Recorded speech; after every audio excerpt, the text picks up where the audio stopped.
the choices you made, did you make them again, again, again, again?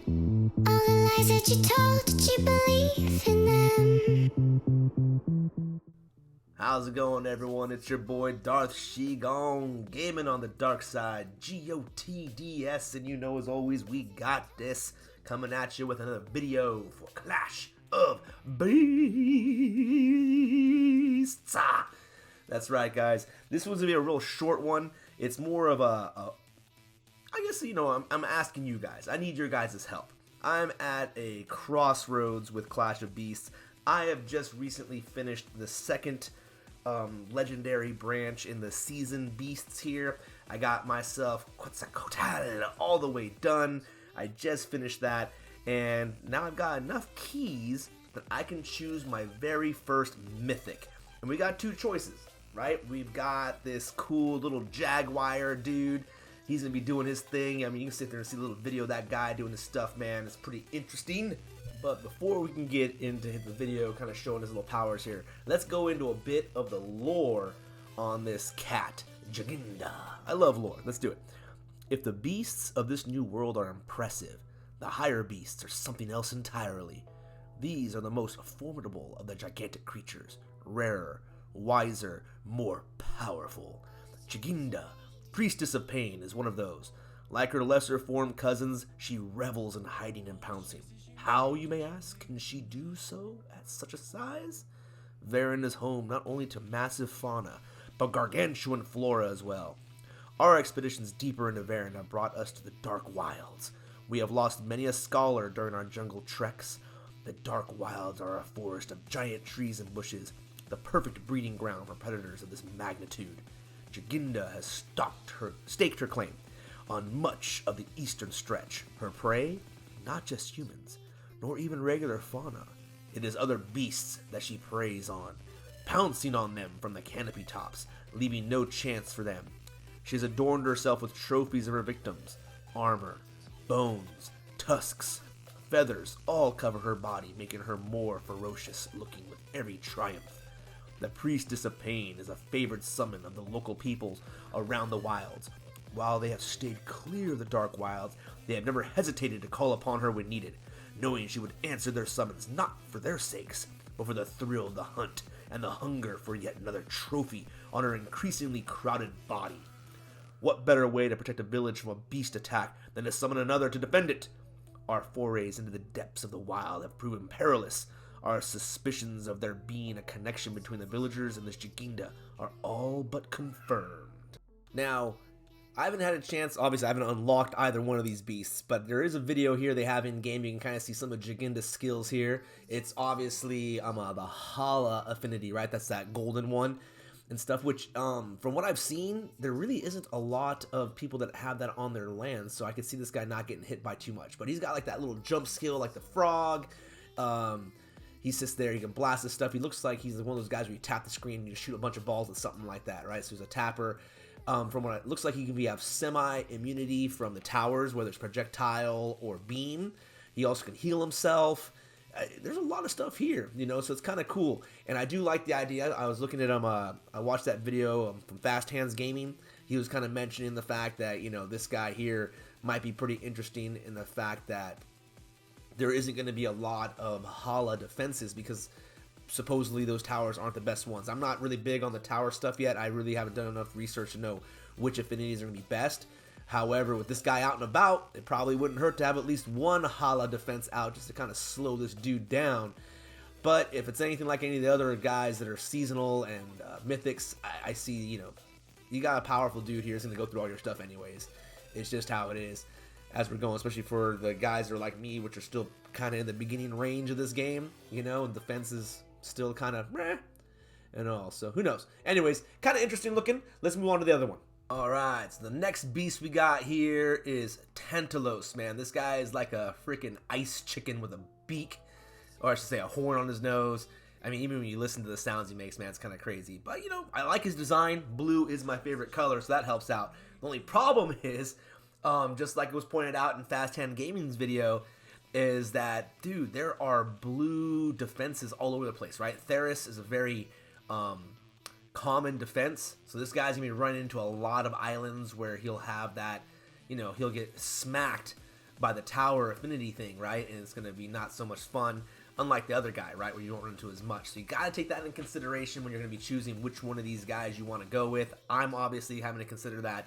But the whole purpose of this video is just kind of go over them both and then to ask you guys for some help on choosing it. So let's go into this dude's lore. Let's see what they talk about here with the blue ice chicken.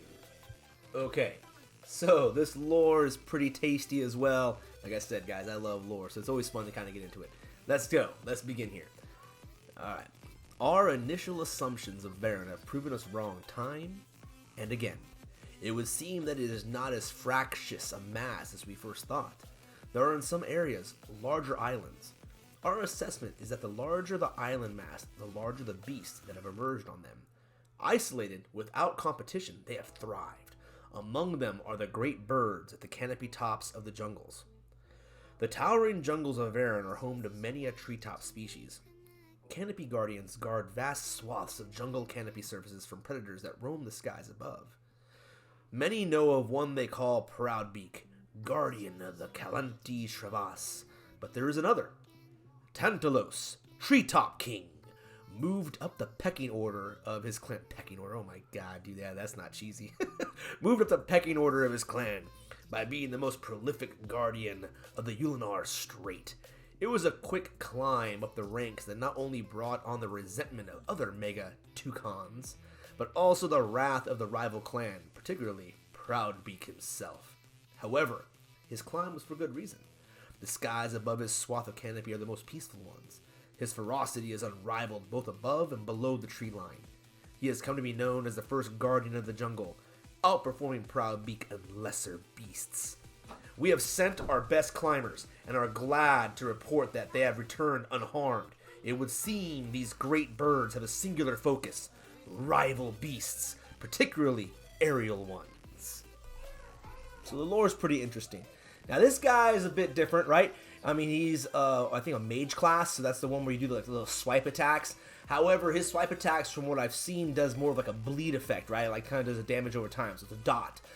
He has, this cool little ice running, like it looks like he rams into stuff, and he can take out a ton of towers, which is cool.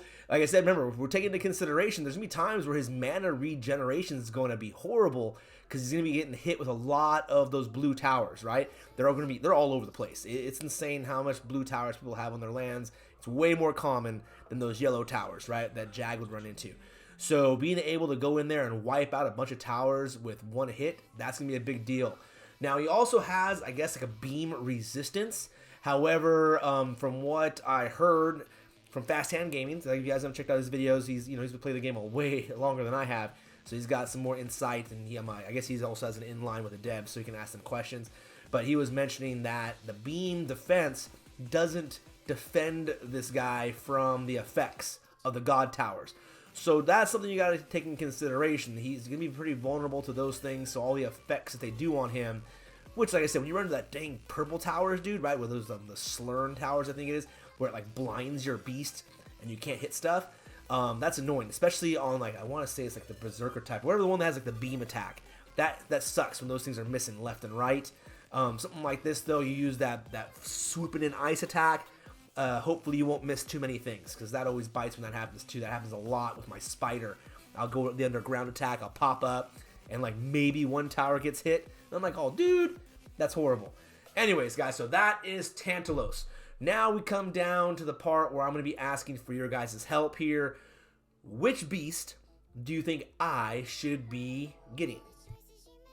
Alright. So, as you can see here, guys, I have finished the spider, and I'm about to knock out the last part here of Quetzalcoatl's line. So he's done. I got all of his stuff down. So now I've unlocked 2 trees, right? I got all the crud for that guy and all the crud for the other one. That leaves me with 16 keys. So now I can choose one of these mythic beasts here. The question is, which one do I get? Both of them seem pretty cool. I'm still a pretty, I would consider myself kind of a brand new player still, so I'm not exactly sure which one to go for. I don't think in the short term it's really going to matter. And heck, even in the long term, I don't think it's going to matter, because by the time I get to like level 100, it'll probably be like 2 seasons from now even, and there'll be way different beasts to pick from. Now, if you take in consideration that there's going to be way more chances for me to run into blue defenses, well, that's definitely a strike against Tentalose, and a plus for Jaginda.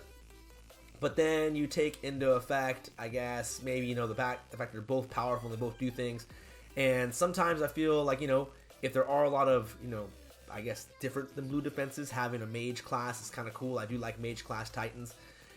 Man, I don't know. But like I said, the more I think about it, maybe that Jaguar is better, just simply for the fact there isn't that many defenses.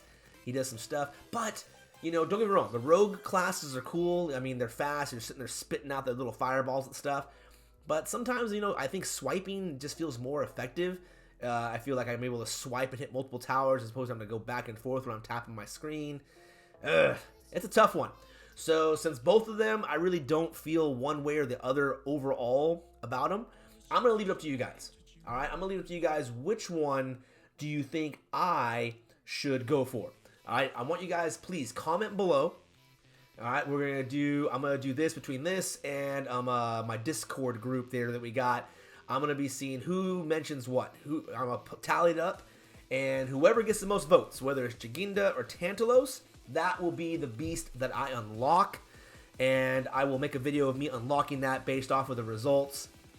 That way, you guys can kind of see, well, not kind of see. You'll definitely see which one I got, and then I'll start growing it from there because this will be my first Mythic. I'll start working on the frog tree line because I don't think these season tokens will go into the next season. We've got about, I don't know, like 20 some odd days left of this season. So theoretically, I guess it's possible to be able to unlock the frog if I really kick some butt. But we'll see. I'm not too sure. If I can unlock all the frog, that will give me enough, and then I can unlock the other mythic beast, and we got them both. Now, the question I would have, and I don't know, Fast Hand Gaming, or if you're watching this video and you made it all the way to the end, dude, or maybe someone knows this answer already, maybe a beta player, do the keys carry over to the next season? I'm not too sure if the season tokens do. If those do, let me know. That'd be great, because I can just start amassing those. But if the keys do carry over, maybe I'll just hold on to those keys and wait until next season so I can grab a mythic as soon as it comes out, or both of them. Maybe there'll be better choices and different colors. I'm really into purple. I like the purple stuff, so I really wouldn't mind getting a purple mythic. That'd be cool. All right, guys. Well, hey, like I said, please comment below. Let me know which way I should go. I will be tallying up votes up until, I guess, let's see, what today is, Sunday the 13th. I'll wait until tomorrow, Monday the 14th, towards the evening of my time, and I'll tally up what votes I got, and we'll go from there, and I'll film it tomorrow night. And that way, by Tuesday morning, the 15th, you guys will see which beast I decided to go with. All right, guys, thanks so much for chiming in. This is your boy, Darth Shigong, with another Clash of Beasts video. Hope you guys enjoyed it. And please hit that like button. If you haven't subscribed yet, well, I hope that eventually I earn it and that you will deem me worthy of a subscription. That would be great. I would really appreciate it. All right, guys, well, until I catch ya, you know how it goes. I hope to catch all of you gaming on the dark side.